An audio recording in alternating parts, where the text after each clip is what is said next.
এই মুহূর্তে যে বড় খবরের দিকে নজর রাখবো, চাকরিহারা আন্দোলনে শিক্ষক শিক্ষিকাদের সঙ্গে বৈঠকে রাজি সরকার। আজই দুপুর 1টায় বিকাশ ভবনে বৈঠকের প্রস্তাব। বৈঠকে থাকবেন শিক্ষা সচিব। বৈঠকে যেতে পারেন আন্দোলনকারী চাকরিহারাদের 6 সদস্য। চাকরিহারা আন্দোলনরত শিক্ষক শিক্ষিকাদের সঙ্গে বৈঠকে রাজি সরকার। আজই দুপুর 1টায় বিকাশ ভবনে বৈঠকের প্রস্তাব। যেমনটা জানা যাচ্ছে, বৈঠকে থাকবেন শিক্ষা সচিব। বৈঠকে যেতে পারেন আন্দোলনকারী চাকরিহারাদের 6 সদস্য। বিস্তারিত জানবো, সরাসরি চলে যাব আমাদের প্রতিনিধি কৃষ্ণেন্দু অধিকারীর কাছে। কৃষ্ণেন্দু, কি জানতে পারছো? দেখো, এই দীর্ঘ টানাপোড়েন চলছিল যে সরকারের সঙ্গে বৈঠক হবে কি হবে না, হলে কবে হবে, কার সঙ্গে হবে। বারবার চাপ বাড়াচ্ছিলেন চাকরিহারা শিক্ষকরা। বারবার তারা সরকারের কাছে এবং শিক্ষামন্ত্রীর কাছে ইমেল করে জানতে চেয়েছিলেন।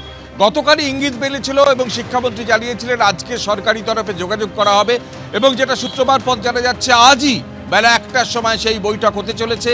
সরকারের তরফে বৈঠকে তারা রাজি, এই বার্তা চাকরিহারা শিক্ষকদের কিছুক্ষণ আগেই পৌঁছে দেওয়া হয়েছে।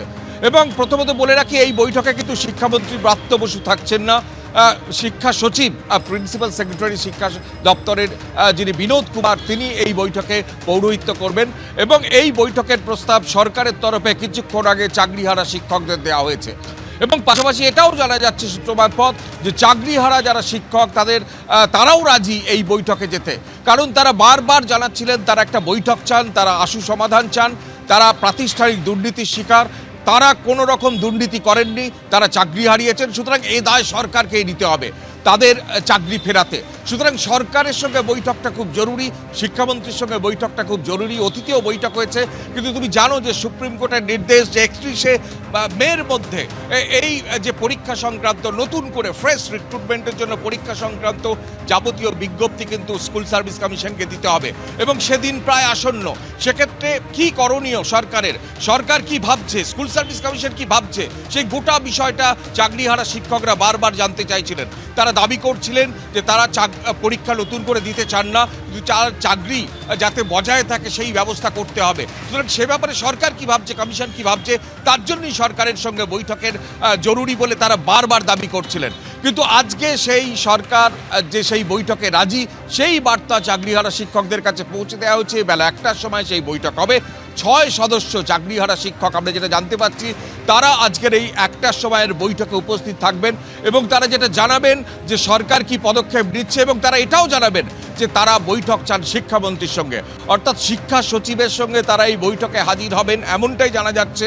এবং পাশাপাশি তারা সেই বৈঠকে গিয়ে জানাবেন যে স্বয়ং শিক্ষামন্ত্রী ব্রাত্য বসুর সঙ্গে তারা বৈঠক চান। যদিও ব্রাত্য বসু আজকের এই বৈঠকে থাকবেন না, এমনটাই জানা যাচ্ছে। কিন্তু একটা বিষয় ইতিবাচক, যে দাবি তারা বারবার করছিলেন সরকারের সঙ্গে বৈঠকের, সেই বৈঠকে সারা সরকারের তরফে অবশেষে মিলেছে। কিন্তু আরেকটা বিষয়ে কিন্তু একটা দ্বন্দ্ব তৈরি হয়েছে যে এই বৈঠকের পর কি আশু সমাধান হবে। কারণ এই সমাধান কোন মন্ত্রে হবে? সুপ্রিম কোর্টের একদম নির্দেশ হয়েছে যে এই মাসের শেষ দিনের আগে যেন প্রকাশ নির্দেশ আছে যে এই পরীক্ষার যে বিজ্ঞপ্তি প্রকাশ করতে হবে। এবং যারা চাকরি হারিয়েছেন তাদের চাকরির মেয়াদ বেড়েছে মাত্র 31 ডিসেম্বর পর্যন্ত। তারপর কি হবে? সুতরাং আপাতত যেটা জানা যাচ্ছে যে মন্ত্রিসভার বৈঠক, সেই বৈঠকে স্কুল সার্ভিস কমিশনের বিধি চূড়ান্ত হতে পারে।